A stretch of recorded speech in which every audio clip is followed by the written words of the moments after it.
influenza é um tipo de gripe.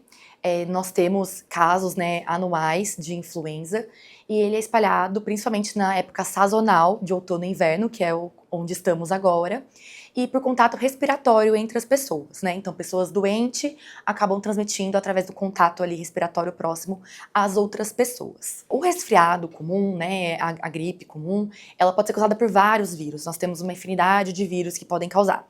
Mas a influenza, ela costuma cursar principalmente com febre e tosse. E normalmente esses sintomas, eles não passam mais rapidamente como o resfriado comum, por exemplo, que um dia ou dois você já tem ali uma recuperação com uso de sintomáticos. A gripe, ela costuma ter um quadro um pouco mais intenso. Então, isso ajuda a diferenciar. A febre também não é comum no resfriado e ela acontece ali na gripe por influenza.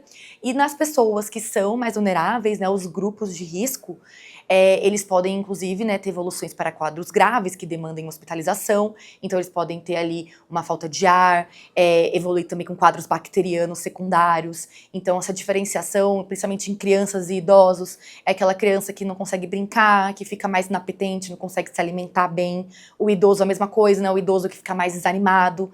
Esses são pontos de alerta para precisar levar esse paciente para uma unidade de saúde. O grupo de risco a gente classifica hoje como as crianças até 6 anos de idade, os idosos a partir de 60 e as gestantes e puérperas, ou seja, as mulheres que acabaram de ter bebê. Esses grupos, eles são os grupos de risco justamente porque eles podem desenvolver os quadros mais graves. Então, crianças e idosos, que são os extremos de idade, têm ali a imunidade imatura, as crianças, os idosos, né, já viveram bastante, então também já está com a imunidade mais comprometida, acabam tendo outras doenças junto, o que pode, né, levar a um agravamento da influenza. Então, é uma preocupação importante. E em gestantes e puérperas, porque a gente sabe que também são pacientes que podem evoluir com quadros graves, também ter consequências para o bebê, como o trabalho de parto prematuro. Então, são os grupos que a gente chama de grupo de risco. Mas na campanha de vacinação também tem outros grupos que não são de risco, mas que a gente chama de especial, que também é contemplado, então profissionais de saúde, caminhoneiros, profissional de correio, policiais, professores, tem uma infinidade de grupos também que podem se beneficiar da vacinação na campanha. Na influenza, o principal cuidado que a gente tem que ter é nos pacientes que são suspeitos ou confirmados para a influenza ficar em isolamento social. Então, ficar em casa, também manter a etiqueta respiratória, caso você esteja iniciando sintomas, mesmo não tendo o diagnóstico de influenza.